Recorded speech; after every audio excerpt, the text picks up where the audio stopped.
that is going to have its own challenges. How would you describe the sort of the mood of the team coming out of those games and into Club World Cup? Well, obviously, I think we're excited to play against some big teams. I feel like the results and what has been going on in the last couple of weeks that you guys have seen publicly has been, a bit frustrating on our end, right? We want to be going into this game full of energy, full of confidence, full of incentives to go out there and perform. And now, right, mixed in with the two results that we had, the stalling by the league with the negotiations, we're in a frustrating week. I think we need to get this resolved. We need to have better performances, and that all ties together. Kalani mentioned something that I thought was interesting, where he basically said, "Look, I understand why we're mad, and I understand everything that's going on, but at the same time, we also owe it to ourselves to perform." I don't know, how do you go about compartmentalizing these two conflicting kind of mindsets?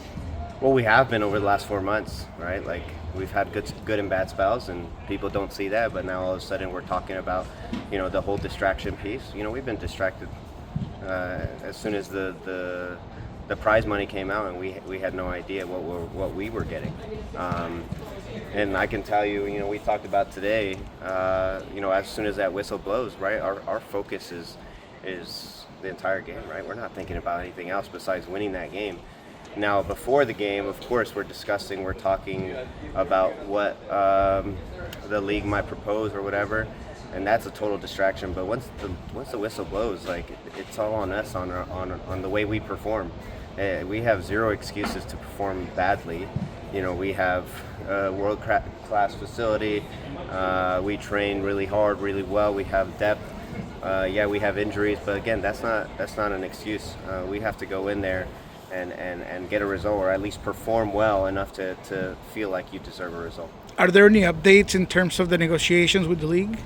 No, league is, again, we haven't heard from them about a proposal. We hope to hear from them today, but the time is ticking, right? We have a game on Sunday, and the first game for the Club World Cup is on Saturday, so we hope to hear from the league.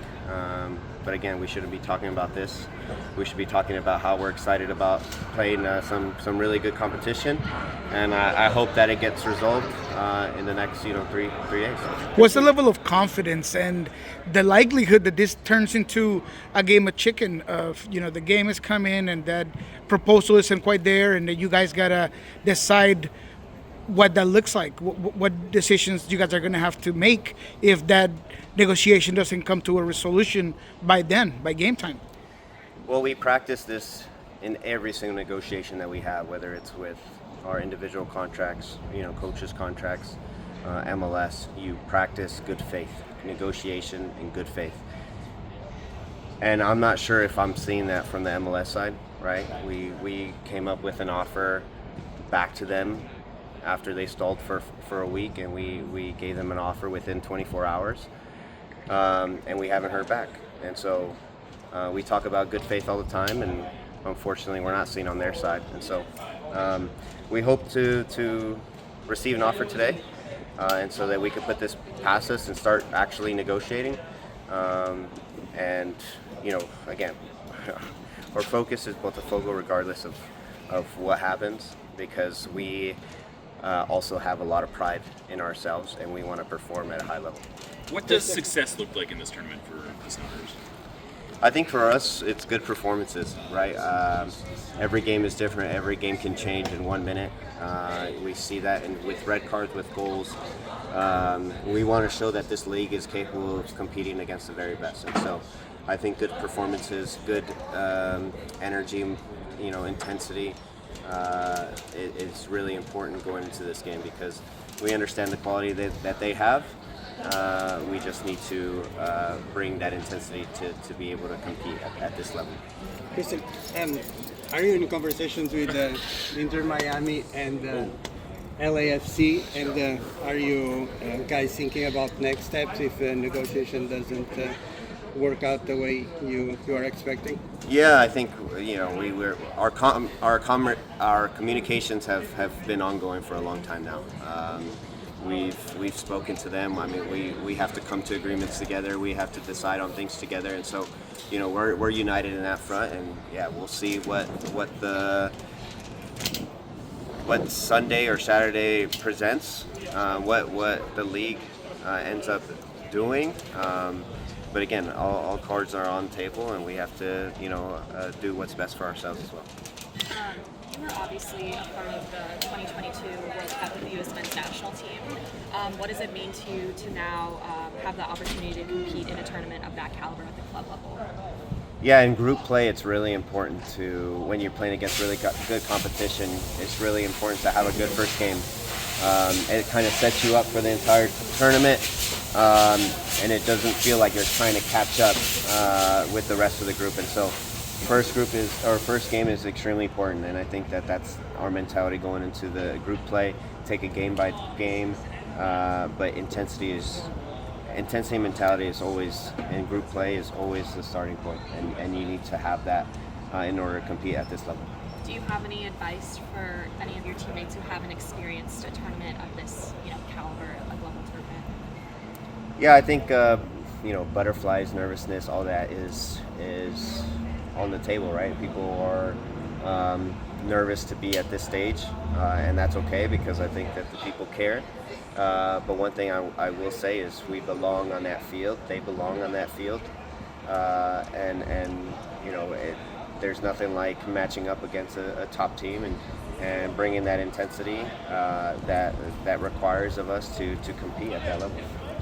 And then kind of, looking back, what does it mean for, your specific journey from where you started to now competing among the world's elite in both international and club football?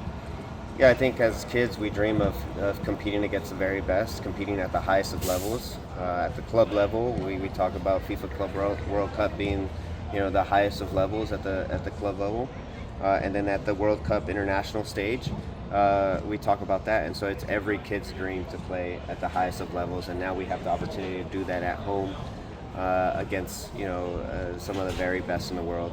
What a dream, and we have to take advantage of it. How do you turn around the group, at least in terms of the vibes, if you will, when you're coming from a performance that could have been the worst of the season against Vancouver? Yeah, it's important to move on, right? Like we always talk about looking back at the game, understanding what we did well, what we didn't. And one thing is mentality and intensity. That wasn't there from the get-go. So you have to move on from that, but then you have to add that to your next game, right? We already talk about the quality that Botafogo, Atletico, PSG have, but you can minimize that quality by bringing the intensity, right? And so what you take away from Vancouver is what we didn't do well, right? The things we did well were some of good passing sequences. But then you move on, and this is a big week for us to move on and practice on the things that we need to focus on. Cristian, Last couple guys.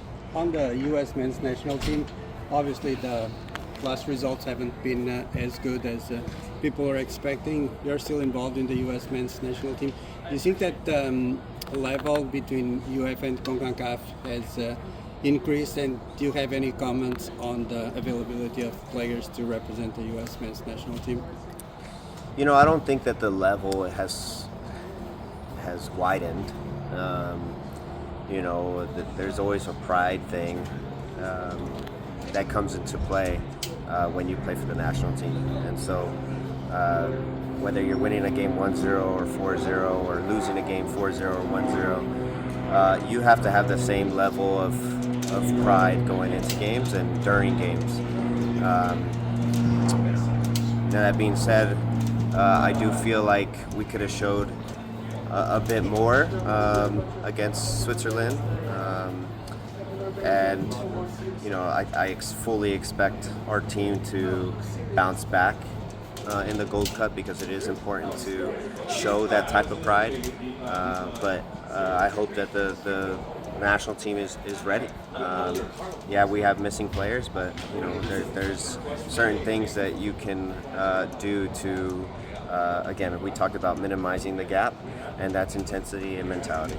I feel like that's the key words from this interview. That those are things that you can just bring to the table that you can't coach or teach. And just real quick, did it feel any different out here today with the Club World Cup ball, with the ad boards, sort of like all the trappings? Does it feel like we've sort of moved into a different phase? Yeah, we turned the corner, right? We've been waiting for this for a long time now. And so now that you see the billboards, you see the ball, you're dealing with the media stuff, that, the photos and the portraits and all that you have to do. Now that FIFA's here, right, it feels huge, it feels grand. And so our focus has to shift to Club World Cup phase rather than league play, and it's a whole nother level that you have to bring both on the field, off the field, and at Lumen Field. Thanks, guys. Cool. Sweet. Jeremiah, you want to lead us off? Yeah, coming out of that game, I have to imagine the mood wasn't great. Yeah, frustrating loss. We felt that there was a great opportunity for us to go in there and get a result, and unfortunately we came out a bit flat. We had some chances to score as well, but again, the goal happened. We were so lax in the back when it happened, and then the red cards came along, and it kind of screwed with the game, but nobody else to blame but ourselves in the way we came out, and I felt like it was a great opportunity and we just missed it.